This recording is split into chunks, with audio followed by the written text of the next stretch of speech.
everybody, and welcome back to Lindsey's Little Library. So today is BookList Thursday, and BookList Thursday is something I do with Sarah over at Sarah's Nightstand. We come to you every Thursday with some sort of book thoughts, recommendations, ideas, something bookish related, which is super fun. And today's topic is an interesting one. So this came from our subscribers. At the end of December, we asked for various ideas for BookList Thursdays to use in the future, and you guys did not disappoint. We have, I literally have 3 pages worth of ideas from all of you. So we picked one for today. So this idea comes from Brenda. She said 5 books you own or from the library in your favorite genre by an author you have never read before. So we took that and we turned it into unread favorite genre who dis. So new authors to us off of our TBR shelves, but in our favorite genre. So I picked, of course, historical fiction, which is just my go-to genre anytime I'm looking for a book. And I've got 5 brand new authors to talk about that I have never read, and one of them might shock you a little bit. Maybe a little bit. So let's just get started. First one I have is Sold on a Monday by Christina McMorris. Look, it's such a sad book, sad picture. But this takes place in the early 1930s.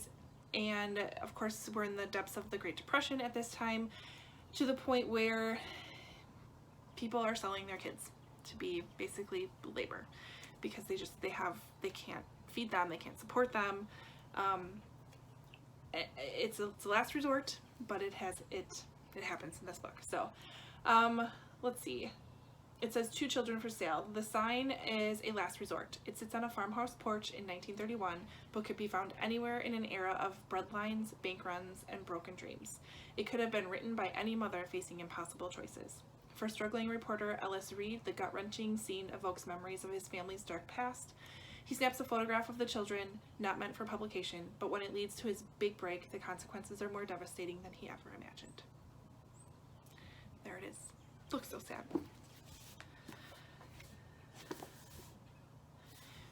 The next one I have, I believe, yes, World War II historical fiction. We have Courtneys War by Wilbur Smith and David Churchill.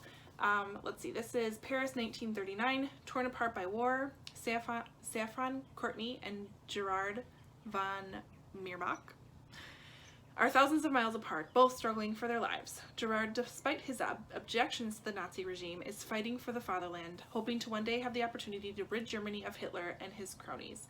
But as his unit is thrown into the hellish attrition of the Battle of Stalingrad, he knows his chances of survival are dwindling by the day. Meanwhile, Saffron, recruited by the Special Operations Executive and sent to occupied Belgium to discover how the Nazis have infiltrated SOE's network, soon finds herself being haunted by Germany's most ruthless spy master. So good. And this book feels, it's like that soft, leathery feel. I don't know. It just looks good. Next one, again, World War II historical fiction, The Librarian of Auschwitz by Antonio Interb. So it's based on the experience of the real-life Auschwitz prisoner, Dita Kraus. This is the incredible story of a girl who risked her life to keep the magic of books alive during the Holocaust. Plus, the cover is gorgeous. I know. So those are all of my, we'll say, I only picked 2 World War II books when I do have quite the plethora, although a number of them are by authors I've already read, so it wasn't quite as abundant as I thought it was going to be. So then we're going to go further back in time, and I have 2 books by the same author. I have Mrs. Lincoln's Dressmaker by Jennifer Shiverini, as well as The Spy Mistress by Jennifer Shiverini. Both of these, I believe, take place, let's see, this one obviously takes place during Lincoln's era, but centers around really the First Lady, who, a little off her rocker, I believe. Let's see. In a life that spanned nearly a century and witnessed some of the most momentous events in American history, Elizabeth Hobbs Keekly was born a slave. She earned her freedom by the skill of her needle and won the friendship of First Lady Mary Todd Lincoln with her devotion. In her sweeping historical novel, Jennifer Shiverini illuminates the extraordinary relationship the two women shared, beginning at the hallowed halls of the White House during the trials of the Civil War and enduring almost but not quite to the end of Mrs. Lincoln's days. Just sounds interesting. And the other book I have by Jennifer Shivarini, I don't know if I'm saying that right, is called The Spy Mistress. So this is set in 1861. This follows, let's see, what's her name? Elizabeth Van Loo. She was born to a slaveholding family in Richmond, Virginia, educated by Northern Quakers. Her convictions compelled her to defy the new Confederate regime. So she was absolutely anti-slavery. She pledged her loyalty to the Lincoln White House.